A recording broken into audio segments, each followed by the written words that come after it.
Hi, I'm John Lipman, and we're going to have a tour now of a Maharishi Vastu house located in Maharishi Vedic City, Iowa, USA.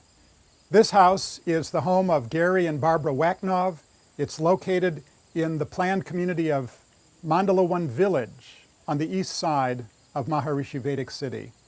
Vedic City is the first community in the modern era to be designed and built entirely according to the principles of Maharishi Vastu or Maharishi Veda architecture. Mandala One village is a planned community in Maharishi Vedic City that consists of 40 house lots which are around a central space, a Brahmastan, and the entire development is entered from the east. And so this is a community that is organized according to the principles of Maharishi Vastu architecture, with all of the houses as well facing east and designed according to these principles. The Wacknov's house is one of the first houses that was built in Mandala One village. It is in the portfolio of fortune-creating buildings known as the Constellation. It's 2,595 square feet, has 3 bedrooms and a meditation room, and we're going to have a look inside. I hope you enjoy our tour. We're seeing the entrance into the house through the east-facing door, looking through the entry vestibule of the house towards the Brahmastan or silent center of the house and into the living room beyond. We're looking from the living room towards the entry vestibule of the house and then to the kitchen, which is open to the dining room, which we see in the foreground, a screen porch on the south beyond it, and the living room open to the dining area. We're looking at the Brahmastan and we're viewing upwards above it and to skylights in the ceiling at the second floor, which allow sunlight to fall down through the core of the house to its center, which is an ideal pattern in Maharishi Vastu homes. The house has a master suite plus 2 more bedrooms and a second bath, half bath downstairs,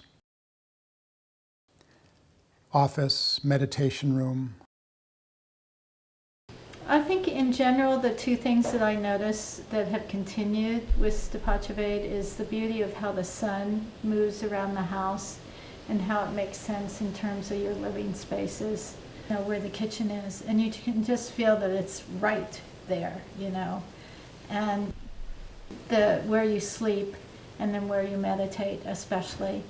You can feel the energy in those areas are in the right spot. And then the other thing that I feel just in general is there's some it's like the house has its own being. Yeah, being, I guess is what you would say. And it's a very pleasing feeling, you know, it kind of like when you come back, you've been away and it's just something, and it's familiar, it's connected to our souls, you know, to us. My brother has been, just in a nutshell, suffering from emotional disability since he was a young boy, and he's been institutionalized most of his life, off and on. Of course, he never seemed to progress. If anything, from my experience with that, is he got worse. So due to the passing of my mother a little over a year and a half ago, roughly, it came to a point where we had to decide what to do with him. And so we decided he would move up here and then we would take action from there, you know, how to proceed, you know, based on how the whole thing worked. And immediately, his whole demeanor changed. The experience was he immediately improved his demeanor, his feeling level, you know, being able to be with him. He would sit in this chair while I was making lunch and he would go, he literally used the word glow. He said, this place, you know, he couldn't believe how beautiful it was and that, you know, he said it glows. So I think for us, that's been just a huge blessing that we could have never anticipated or expected. I hope you've enjoyed this tour of a Maharishi Vastu house. To learn more about how to get this nourishing influence of health, happiness, and family harmony go to our website, maharishi vastu.org.